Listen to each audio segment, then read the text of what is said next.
Hey, it's our Week 17 recap, plus a Monday Night Football preview that's going to be very short. Hi. Welcome to the FTN Fantasy Schatz and Tanier NFL podcast. I'm Aaron Schatz. You know me as that DVOA guy from FTN Fantasy, and he is Mike Tanier. You know him from his Substack at miketanier.substack.com. I just put something up on Substack saying, I don't feel like doing this research, but will this be the most meaningless Week 18 in NFL history, or meaningless last regular season week anyway? Yes. Yeah. Thank heavens they're the Vikings, because if the Vikings take a loss to the Packers, I don't know what the night game is next week. Right, because Seattle and the Rams ended up being meaningless, so the night game... Falcons against the Panthers? Like, what would the night game... I don't know what they would have done. They probably would have moved Steelers, Bengals, which is now a Saturday nighter. I guess they could have moved that one in, but that could have been an elimination game as well if everything before it happened a certain way. So we'll talk about the Vikings in a second. I want to remind you that we are brought to you by Underdog Fantasy, which is the easiest place to play fantasy sports and the fastest growing app in the industry. And they offer a new customer FTN special with up to $1,000 on your first time deposit. Head over to Underdog for that deposit match and use code FTN when you sign up. Up to $1,000 extra. NFL season is rocking, and who better to celebrate with than Underdog Fantasy? We're here, of course, Mondays and Thursdays, live at 11 a.m. Eastern. And Camden Caps asks, do the Vikings have a quarterback controversy? Not right now, they don't. I mean, not right now, they don't. I think that what we've seen the last few weeks is that they're going to have to franchise Darnold. Yes. I wouldn't give him big money for a long term. No. And then hope that McCarthy wins the job in camp. Yeah. But accept that Darnold might win the job, and then they have to figure out what to do after that. And if you franchise Darnold and he balls out, then you can extend him. Yes. And I have a feeling Darnold would accept the tag, that this wouldn't be a lot of friction. When you consider the new money that would be offered to Darnold, I think he would recognize that this isn't something he would balk that hard against.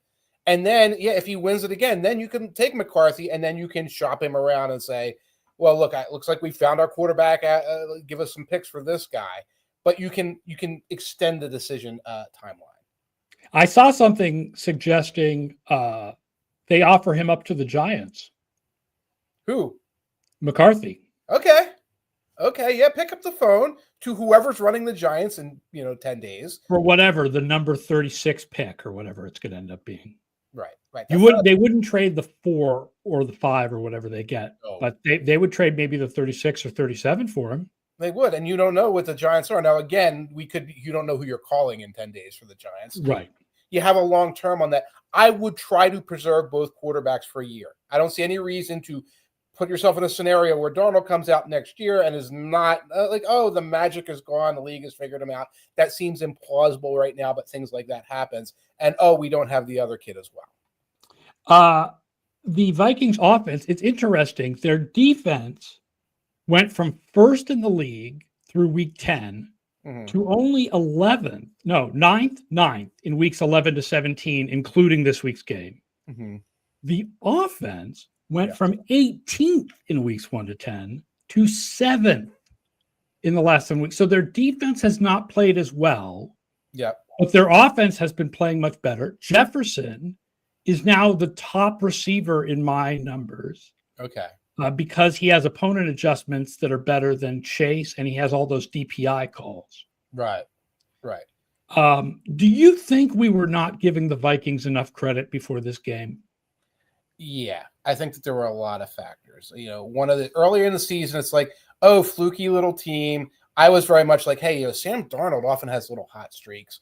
Let's wait this out. We know the defense is good. The defense has no name. Then they're in the shadow of the Lions. They're a second-place team.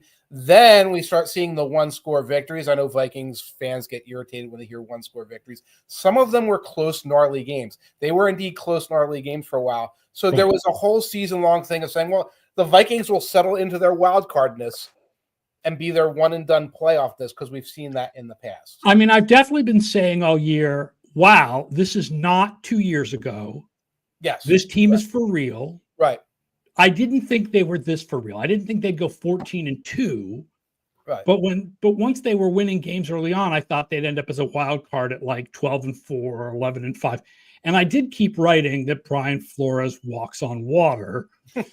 So at least I think have been giving their defense enough credit. And the other thing is, just going into this game, the Packers were the best team in the league the last 6 weeks. Yes. So the way that they played in the first half of this game, or even the first 3 quarters of this game, I was like, what the heck is going on? Like, their offense was just off. It was just turned off. And that was embarrassing, like how they were playing. And then the offense, when they were making the run at the end, you were like, oh, wow, oh my God, they might actually come back here. Right. Flores' defense had them skittish. The speed of the defense had them skittish. I think the crowd noise had them skittish a little bit as well, as you saw them having substitution problems and things like that on that side. But we've been giving you, me, everybody, the defense credit. We've been giving Jefferson credit. Very reluctant and slow to give Darnold credit, Addison credit, Kevin O'Connell credit. I say, like, Addison won the Bolitnikoff Award. I do think people give him credit. He's not as good as Jefferson, but I mean, that's not. I feel like it's saying, like, prime rib is not as good as filet mignon or something. Like, I mean, they're both pretty good. As an NFL player, and maybe not getting the credit, or injured early in the year, that was part of the reason. But we're kind of seeing it now. Camden Cap says, do we like the Packers wide receivers or not? I'm not sold. I think they need to get a T. Higgins type because you can man them up too easily. Jordan Love was 4th in the league against man coverage until yesterday. So they were doing great getting open against man coverage. I don't know what Flores did, or if we need to just be saying Murphy and Gilmore did it. Like, the man coverage was fantastic because the Vikings, who play mostly zone, played a lot of man. The Packers, who play mostly zone, also for some reason played a lot of man. Darnold destroyed that. Yes. And Love had all kinds of problems. Right. But I don't think the wide receivers are. I think they've got a good group of young wide receivers. I don't think they need a T. Higgins. I love the Packers' logic now. We need more wide receivers. Like, that's the solution. It's like we've gone back to like 3 years ago. We got to get a number 1 pick for Aaron Rodgers, and we're there. I mean, I didn't see a lot of open Packers receivers yesterday. I saw Love getting the ball out really fast, and also with like crazy velocity trying to get the ball in there, which kind of indicated that he might not have been going to the right places with the ball. He might have been rushing, etc. Yeah, I get that Christian Watson does one thing. He does it very well, but it's only the one thing. I think Reed really is sort of just more like a nifty, shifty guy. I don't think you want to build your offense around him. But yeah, there's a lot there. The tight ends are good. If those wide receivers aren't good enough, I think it's almost like you're barking up the wrong tree. You need to like leverage your advantages elsewhere. So I think the interesting thing for next week, is Sam Darnold is really awesome against man coverage. And the Lions love man coverage, and they're down cornerbacks. No corners. Yeah, it's really, I kind of like the Vikings next week. You just don't know how much to penalize Detroit for the injured defensive players. But when I look at the schemes and how they work, I like the Vikings. You like the Vikings. I can feel it too. I'll get the full injury reports in a couple. Yeah, we'll do a full preview on Thursday's show, obviously. But my early feeling is I think the Vikings have a good chance to pull this off. And then the Lions go into Tampa Bay, where they lost earlier. Yeah, but come on now. Come on. I got to cover Mike Evans. No, I know. On to the number 2 seed. Eric Kyer says, I have a question about Tanner McKee. 2 touchdowns on 3 passes. Is that the best stats ever for a quarterback? Oh, my gosh. You got to send that early. We could have looked it up. Brian, no, the best stats ever for a quarterback is somebody who had 1 pass and threw 1 touchdown. Right, which happens. I know that's But happened in NFL history. serious question for you now. As a Eagles fan and as an NFL analyst, I'll ask you to put on both hats separately. Okay. Should Saquon Barkley play next week? No. Is that both hats? Is that your analyst hat and your Eagles fan hat? Both hats. So the Eagles have nothing to play for. 101 yards. We're not talking about 17 yards. We can send him out there, get a couple carries.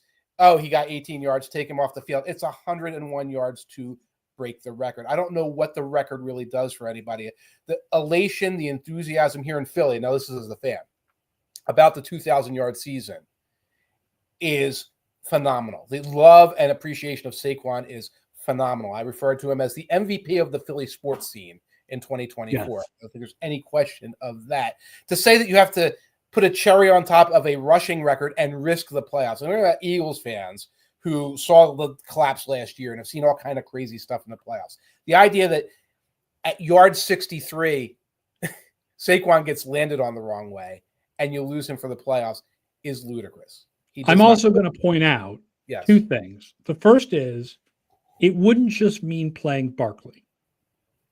If you want the record, you have to play the offensive line. Jordan. And you may have to play Smith and Brown. Yes. Because you can't let the Giants just stack the box with 8 on every play because they know that all you're trying to do in that game is trying to get Saquon the record. I mean, assuming we know the Giants are playing to win, even though they whatever, blah, blah, blah. Yeah. You don't want to have to play the offensive line. No. With backup offensive linemen, I don't think Barkley gets the record. Right. And remember that the Giants have one good thing, a defensive line. That's the one good thing they have, even though they have injuries there. Those guys would come to play. Dallas Goedert is coming off of the injured reserve. Do you want him to go play next week, or do you want to wait and put him in the playoffs?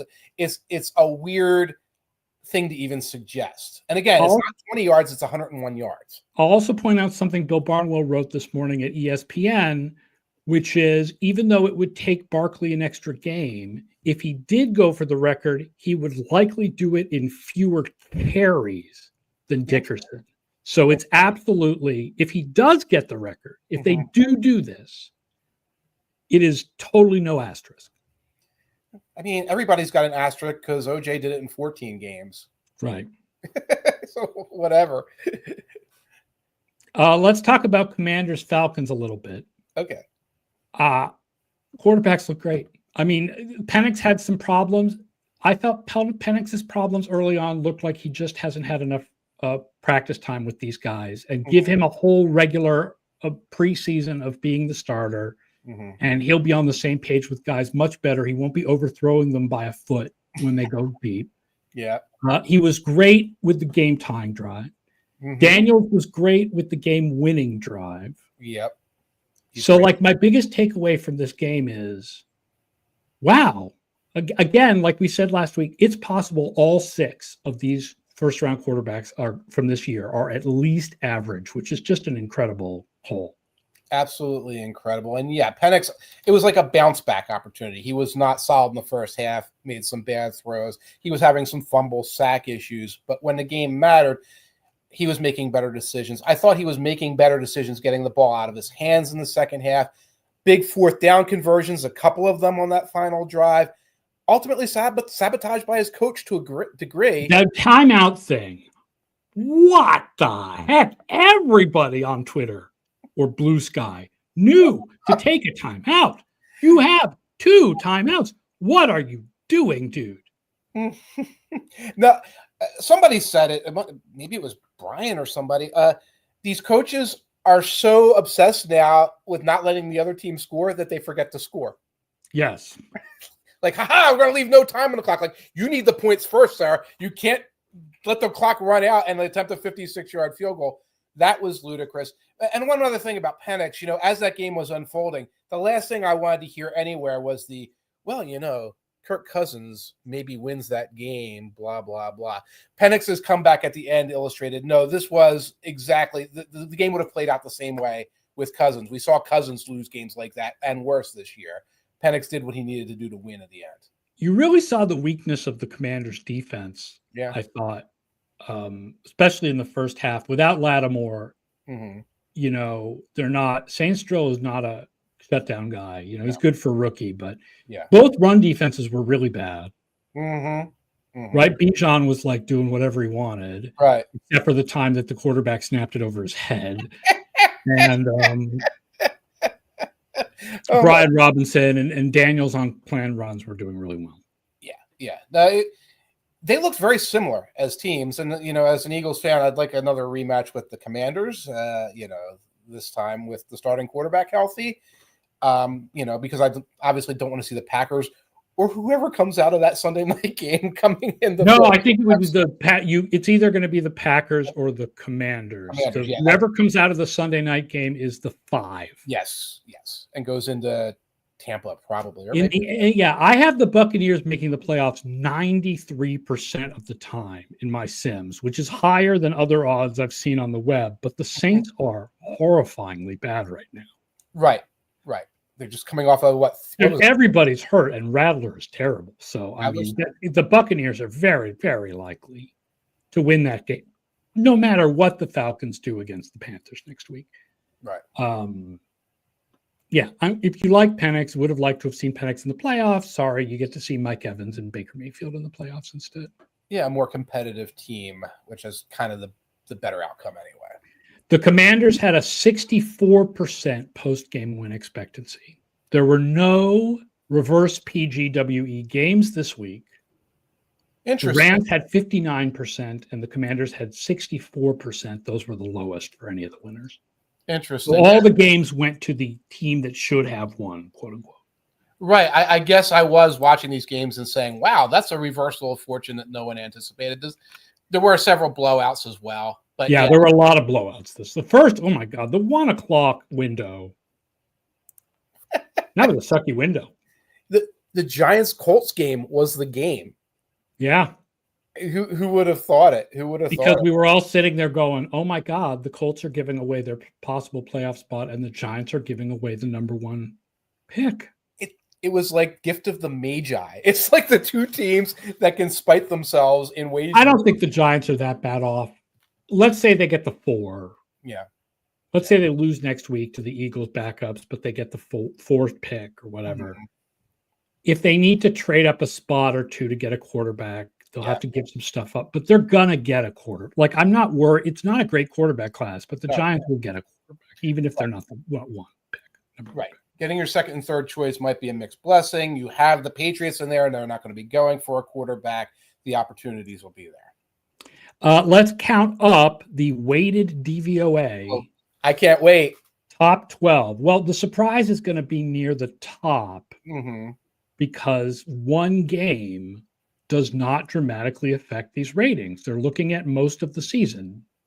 Oh, right. The first couple weeks have dropped off, but you know, the last few weeks, how good teams were. Number 12, up 5 spots, the Tampa Bay Buccaneers. Big win, big convincing win. Number 11, Los Angeles Rams. Not a big win, but a win. Number 10, Los Angeles Chargers. Yep. Well, they did horrible things to your Patriots on that was embarrassing to be at. Honestly. Oh my God. Fire Mayo chance in the crowd. That's an interesting game within a game because he has been flailing. He's been bickering a little bit with his assistants. I'm interested to see what happens next Monday. The interesting thing about Mayo is the stuff he hasn't done is the stuff that you didn't think he was going to do. They didn't hire him because he was going to be some kind of strategic expert. They hired him thinking they were getting Mike Tomlin. They hired him because of what he was supposed to be as a leader of men. Right. And I don't know if you can learn what Gerard Mayo is as a leader of men until you give him some men to lead who don't suck. Right? Like, I mean, did you really learn about whether Gerard Mayo is the guy you think he is with that offensive line and those receivers? I mean, you know. I would give it to you if he wasn't sort of bickering with the offensive coordinator. That's an issue because again, there's also thought that the defensive coordinator is gone, that he's done a terrible job. Job. It sounds like he's bickering with his assistants, which is not a great sign. Some of these things, like it's on Elliott Wolf, like Jalen Polk, that was certainly a choice. But you're right, they don't have the guys. But I'm curious to see how this plays out next Monday. Polk projected as a guy who should go roughly number 37. Like, I don't think that they overdrafted. They just there's a lot of randomness in the draft, and they lost. And they They lost the lottery. And the question is, a kid comes in, and if he's having problem catching the ball in practices, and he winds up on the back of your bench, first of all, you don't give up on him. And secondly, again, Mayo, you don't necessarily call him out publicly, which I don't think helps. Okay, so Bucks, Rams, Chargers, number 9, Broncos. Still hanging in there. And we have the Broncos at 80% to make the playoffs because in our simulation, I penalized the Chiefs for sitting their starters next week. So our odds of the Broncos winning the playoff spot are higher than I think like ESPN's. Right. Because ESPN is not adjusting for the Chiefs sitting Mahomes. But we know the Chiefs are sitting Mahomes. Yes. And we know, and the Chiefs might metagame this a little bit and look at the Bengals.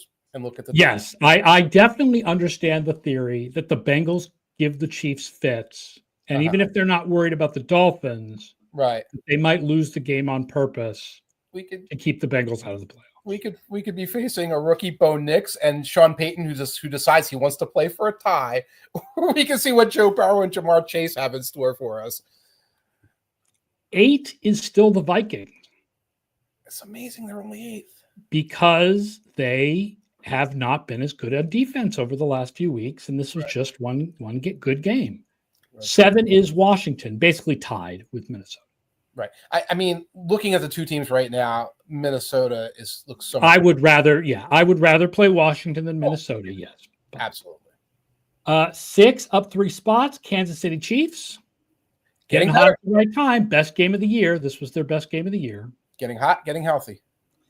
Number 5, Buffalo. Just hanging and in. Number 4, Philadelphia are basically tied. Did Philadelphia go down? No. Okay. They were 4 last week. Okay. Number 3, Detroit. But we know Detroit's not that good anymore because of the defensive problems. And they're at 3 right now, which is an indication they are sort of fading off of. I think was number 2, in part because that fourth quarter caught them up this week, is the Packers. And it wasn't garbage time fourth quarter. They caught up. If Darnold doesn't throw that swing pass to, who was it, Akers, 3rd and 2, if that doesn't happen, the Packers get the ball back. That game could have ended differently, as well as the Vikings played for 3.5 quarters. And number 1, super high, ridiculously high. God, DVOA loves the Baltimore Ravens. How dare you? How dare you? I saw. I posted about this on Blue Sky. The Ravens are now the number 6 team of all time. I didn't ask for this. How can you justify DVOA, Aaron, when it is not a perfect 1-to-1 mapping with the exact Super Bowl results of the past 40 years? How can you justify foisting this stat on an unsuspecting internet? I mean, certainly I'll put my stat up against any other stat out there. It's simple. Like, the best team doesn't always win. Like, no matter what, if you use EPA, if you use Pythagorean wins, if you use the simple rating system from PFR, the best team doesn't always win. It just, there's randomness, and there's variance, and there's injuries, and there's home field advantage. And the best team in your rating did not have the best win-loss record, then they don't get the best seed, and they don't get the home field advantage. And the difference between the number 1 team and the number 3 team is usually smaller than home field advantage. Right. My favorite criticism, somebody looked at it and it's like, well, there's no Super Bowl winners on this top 10 list from the last 20 years. And that indicates how out of date the statistic has. And I looked at the list, and there's the 2007 Patriots, and there's the 2023 San Francisco 49ers on the top list. So how dare you put a stat out there that doesn't understand about the David Tyree catch and about the overtime rules in the Super Bowl. And there's other teams on there like the 2022 Bills. And it's like, you didn't know it was going to snow when they faced the Bengals, did you? You didn't know there were going to be 2 inches.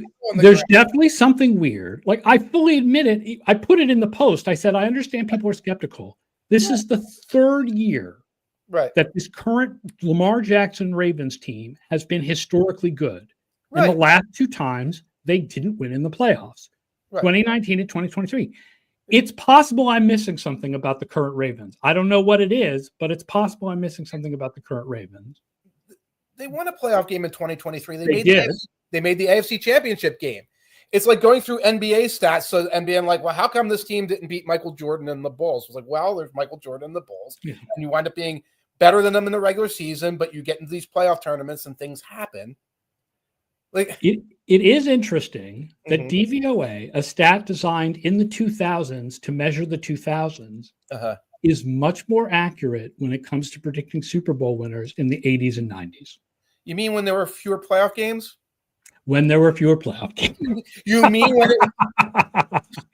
to tell me when it was less likely, one less game to the Super Bowl, a team could trip up along the way? I can't think of a randomizing factor in that. Michael Allen Brewer says the best team doesn't always win, but the Falcons are eternal. The Falcons are eternal, and the Colts are hoisting their almost made the playoffs banner as we speak. And I will say, going back to the Vikings, wannabe sad boy says the time period of the defense slipping almost completely coincides 1-to-1 with Yvonne Pace going out for almost the entirety of the Bears game and missing the next 4. And he is right. It does almost completely coincide with Pace being out. That is true. Gilmore was out for a couple of those games too. Yeah, and Gilmore is very good. Right. Monday Night Football.